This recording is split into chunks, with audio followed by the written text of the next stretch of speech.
Welcome back mga Repa Pips. Bali ang tawag dito is top coat clear mga Repa Pips. Ito yung pinapatong natin na panghuling paint pagkatapos nating mag-apply ng ating mga base coat.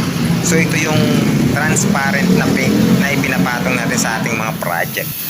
Halos kadalasan is 2 to 3 full coats yung ginagawa kong kapal ng aking mga project dito pagka nagpipaint ako ng mga project na fairings o sa mga parts ng mga motor.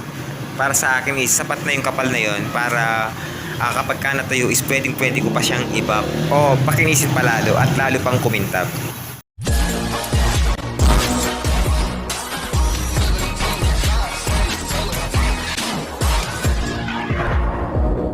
Bali kadalasan na ginagamit kong pang top coat clear mga Repa Pips is yung urethane top coat clear. Gaya nito yung K92 na top coat clear yung kadalasan na ginagamit ko sa ating project. Kasi itong K92 na to is hindi na hinahaluan ng thinner. Bali meron lang tayong ratio dito na 3:1. So bali ganyan lang kadali kapag naghalo tayo ng ating top coat is dalawang components lang.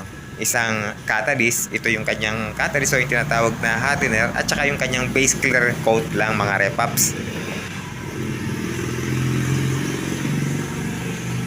Napakadali lang sundan ito mga repaps dahil yung instruction is nandito lang sa likod. So nakasulat dyan, mapapansin nyo na yung kanyang ratio is 3:1. Isama na rin natin yung ratio ng base coat dito, nakalagay is 1:1. So mapapansin nyo naman na nakasulat dyan kung aling ratio yung dapat nyo na sundan. So napakadali lang, di ba? So ganyan lang pagka nagtimpla tayo ng top coat clearer na K92 yung brand. Bali hanggang dito na lang muna yung video natin mga repaps. Stay safe at magandang buhay sa inyong lahat.